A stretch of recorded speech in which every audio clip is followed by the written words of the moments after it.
By any standard, the real estate market at the moment is generating unprecedented interest. The question is, how do you get the attention of an increasingly better educated client base? Buyers and sellers alike have a voracious appetite for property information about their area.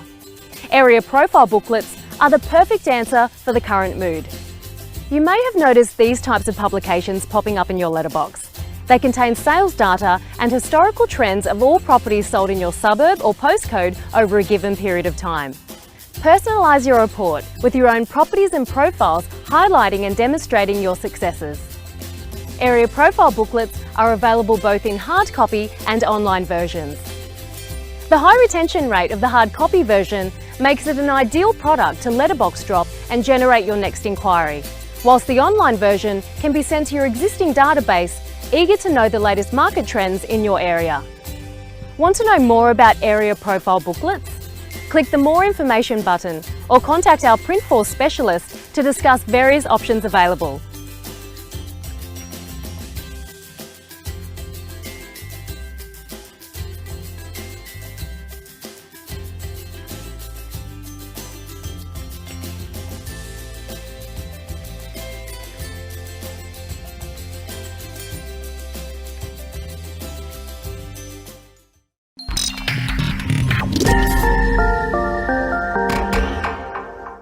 Hello and welcome to this week's Property News Update. Kieran and Clair will join me from Bricks and Mortar Media in just a moment.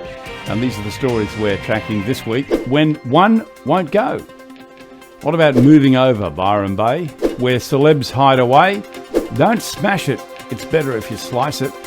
And our houses, well, our house could be your house. Back in just a moment with those and more stories. Did you know you can save up to 70% on your staff costs by outsourcing the low-value, repeatable tasks so your team can focus on growing your business? Beepo is an outsourcing provider focused on the real estate industry. With an English-speaking, tertiary qualified and fully trained team in the Philippines, Beepo will give your business the boost it needs to start growing and returning value to you. For more information, visit beepo.com.au.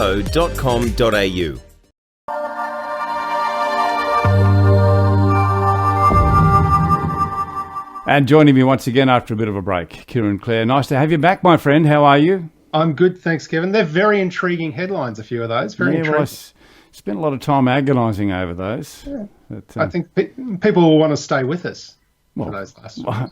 Hopefully that's the plan, isn't it? Of course it is. Of course it is. Of course Eminently it is. entertaining, eminently. And on that note, let's go to story number one. This one comes us from the Stacks law firm, When One Won't Go. Interesting story. The reason I've got this, mate, is not because I'm going through this difficult stage in my marriage, but quite often we hear about difficult situations with real estate agents. This story talks about what happens when you are a co-owner in a property, as in maybe husband and wife, and you want to put it on the market, but the other one refuses to sell it. Typically, that's sometimes what happens in a divorce, but it may just happen in a partnership too. Don't know if you've ever struck this, mate, but as a real estate agent, I have, and it is very, very difficult. Yeah, well, it's good to have some rules around this, and of course, while ultimately it'd be great if one partner bought the other out, that would make everyone happy. It's not always happy days for these things. It's a great article on how the Supreme Court can appoint a trustee who basically oversees the disposal or otherwise of the asset on behalf of the partnership. And, you know, it does answer a question because I have run across it before. I know of, once again, not my own family, but I do know of siblings involved in commercial properties where one wanted to sell out because they were hitting retirement while the other was still enjoying the cash flow. And I didn't know what the rules were around this either, despite my advanced years in the property industry. Yeah, well, it does actually become quite a technical legal issue, but there are ways around it, of course. And, a couple of the ones that I've been involved in is where, one party wanted more than the other party. No, it's worth more than that. I'm not going to sell it. So you end up negotiating for the split. So it doesn't have to be 50-50. It could be 60-40, just dependent on who's the most motivated one. And, someone's likely to say, oh, damn it, I'm just going to get on with the rest of my life. If that's what it is, that's what it is. And you can actually negotiate that settlement. But it does actually become a bit risky, and you've really got to pull solicitors in to help you with that. But, there's lots of options. Oh, I agree, and it's terrible to think that spite gets into these things and starts playing with the result. And a compelling, the article's very informative, but a compelling case for if you are going to go into joint ventures, in particular, that you've got an exit strategy or you've got it set out how you're going to deal with the negotiations around disagreement. Probably if anyone was to take anything away from this, it's that when if you have these discussions at the start of the process, you're probably going to find that the end of the process is far happier. Although, my friend, let me ask you this question. If you were to do that at the start of your marriage, when you and your wife are going to buy, it's not going to work, is it? That works in a partnership, but not in a marriage. You can't really say, well, honey, here we are, we're going to buy a house now. So what happens when we split up? How are we going to divide this money? Like, really? That's not a very smart thing to do. No, mate, she gets the children, I get the Ferrari. We've worked that out early. Oh, okay, all right. Yeah. You have to sell the house to get the Ferrari. Yeah, don't tell the kids. No, don't tell the kids. Yep.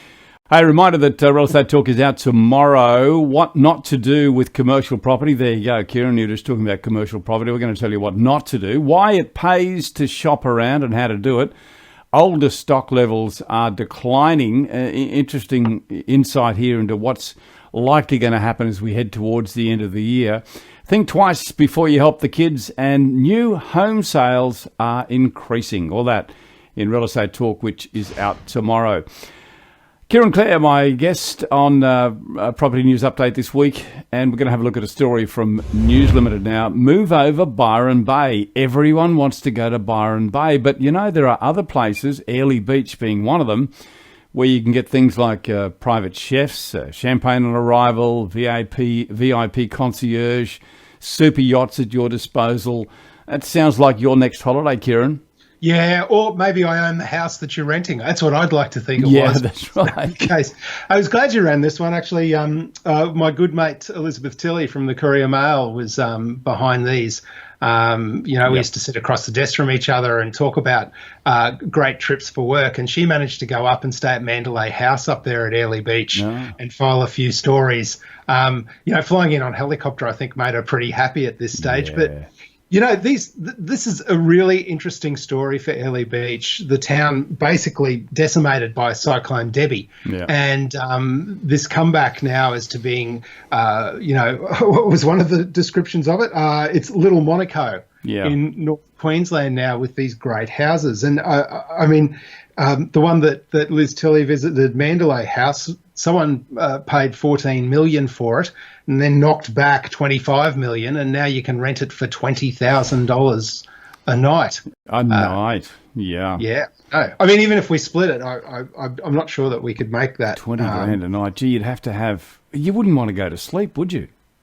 Oh, no. You'd want to be sort of... Absolutely not. Well, actually, what you'd want to do is lie in every bed in the place and take every lift ride you could, use as much as you could, but that's just insane money, really. It's just under $1,000 an hour. I can sort of think of other things to do. But, if you've got it, I guess flaunt it. There was another really nice one in the story too, Aqua, which someone paid $13 mil for, and $15,000 a night for that one. That's for people who are just a little too poor to rent Mandalay House. Yes, another $5 grand in the kick. Yeah, poor buggers. A night. In you go. I thought it was interesting. Kevin Collins, who owns a local fish and chip shop up there, Fish Divine, said Cyclone Debbie was the best and worst thing that could have happened to the town. Isn't that an interesting statement? Interesting view, yeah. He's saying, what's happened is it's almost the town now is refreshed and revitalised after that event, and they're really starting to attract. Apparently, Taylor Swift might have spent some time up there, but no one's saying out loud. No one's saying that aloud, and that actually takes us to our next story. Have a look at some of these places. We'll try and pull some photos up here for you. A peek inside some of the properties that attract the rich and famous. This one comes from realestate.com.au, where the celebrities hang out, where they like to hang out. A bit of name dropping going on in here too, Kieran. Yeah, Sting. How about that? Yeah. You're famous if you've only got one of them. Yeah, and a couple of houses up there on Currumbin Hill. They even give the address, 23A and 23 at Catter Avenue up on Currumbin Hill, which traded for $3.8 million. The agent says it's a record for the position. Nice north-facing property and very beautiful. But the vendors had worked in film and TV for 40 odd years, and of course probably had plenty of connections there. The second house, 23A, was made available for holiday rentals at about $1,000 a night.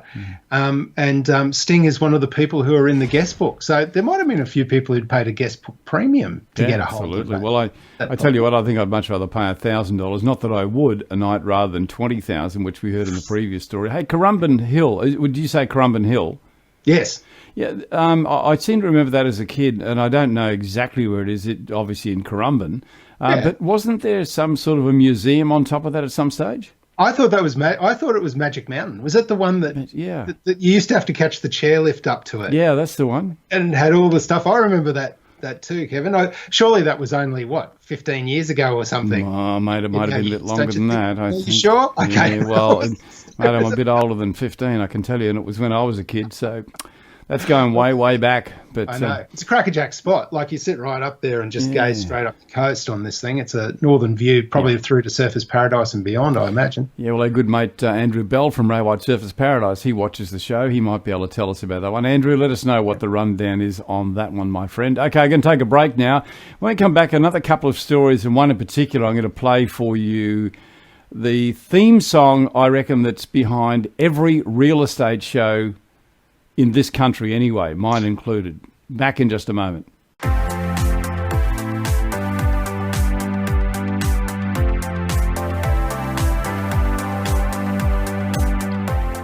Your business card is a vital selling tool and a constant visual reminder of who you are, what you do, and more importantly, how you can be contacted.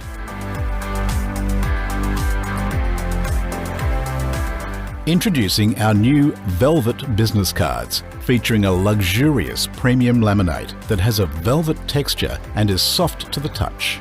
Printed on a resilient 450 GSM card, these cards can be printed with a range of spot gloss and foiling options to give your office that prestigious look.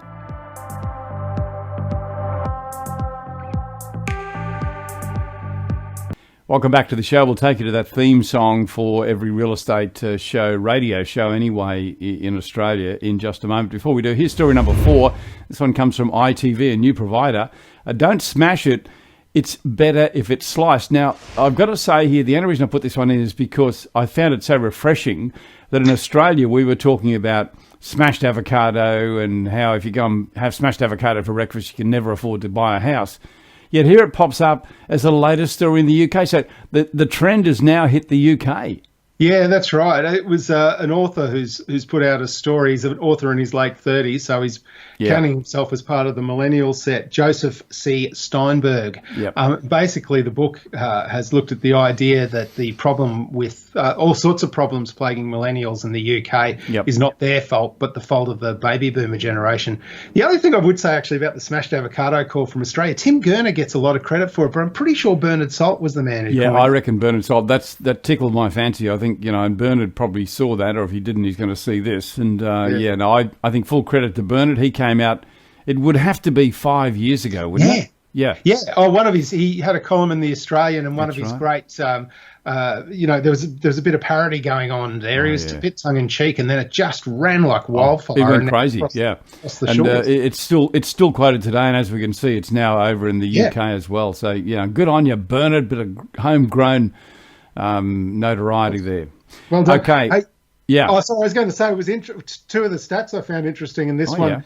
Was 70% of would-be first homeowners believe the dream of home ownership in the UK is over for the young, and 64% think that home ownership will fall in the new next generation. So I remember doing a story with you in the Courier Mail about the death of the great Australian dream, which is home ownership. I'm just, we're seeing some of these numbers start to really manifest across the globe, aren't we? Oh, absolutely, mate. And once again, it's just a mirror of what we were talking about here a couple of years ago, I'm sure. Absolutely. But it's playing out in real time in the UK right now. That's right. Okay, a final story. So we'll bring up some photographs here as we talk. And just before we do, I just want to mention that this is the theme song behind most of the real estate shows that I know of, radio shows in Australia. Does that sound a bit familiar, Kieran? Oh yeah. This is the sound of my 20s, mate. Yeah. My late teens and early 20s. Our house. There you go. There you go. Star. The story behind this one is that, of course, the frontman for Madness, Shugs, he's got his house for sale. I can't help but think, and I've got a few photographs to show you here as well. It's a very conservative home, this one, for someone who was pretty well out there. This song was, really... Do you remember the start of the song? Not the part that we just played, but before that, where they walk around the streets. I think it might have been in London. Seen our house. And people didn't know what they were talking about. And it was all about, have you seen our house? And then they go into the song itself. So have a listen to the song, the original soundtrack, and that's actually what you'll hear. But anyway, let's talk about this house. Yeah. On the market for nearly £2 million? Yeah, $1.5 million. 1.6 million pound, which probably just over 2 Australian, and I can't give you the US conversion at this point. No, but it's actually, it's nice. It was 3 places that have been put together and made into one property. And I love those reclaimed spaces. Yep. And particularly, when I talk about I did spend some of my mid-20s with a few lost years in London, and this place is in Camden, which is sort of the home of kind of the Britpop revolution, Blur versus Oasis, and where the sort of part of the punk movements and all the rest of it came along. So it's got a real history just seeped in the musical and rock ska culture of London. Yep. So this is quite a piece of significant real estate in that era. And the location just outside of London, the canal fronts, wandering around the markets. I'd be very surprised if there wasn't a heap of interest in this property. Oh, I'm sure there would be. There would be. As you mentioned there, it was on. It was 3 separate homes over about 2,767 square feet. And I can't really... What's that in metres, square metres? Somewhere between 100 and 500 square metres, if my calculations... No, I think it's a bit more than that. No, mate, I think it's a lot more than that. Anyway, it's a big joint, and it's worth £1.5 million. So there you go. And as Kieran said, I'm sure you're right, mate, there'd be a lot of interest in this one. Hey, Kieran, it's been great catching up with you again, my friend. Thank you very much. Always good to have you in the show. And, of course, Kieran and Clair from Bricks and Mortar Media. Mate, thanks for your time. Thanks, Kevin. It's always a pleasure to chat with you. Thank you, my friend, and we'll look forward to catching up with you again real soon. And don't forget, as I said earlier, Real Estate Talk is out tomorrow. And a little bit later today, we'll bring you Auction Update with Kevin Brogan from CoreLogic and give you a look at what's happening in the coming weekend. I'm Kevin Turner. Look forward to seeing you next time.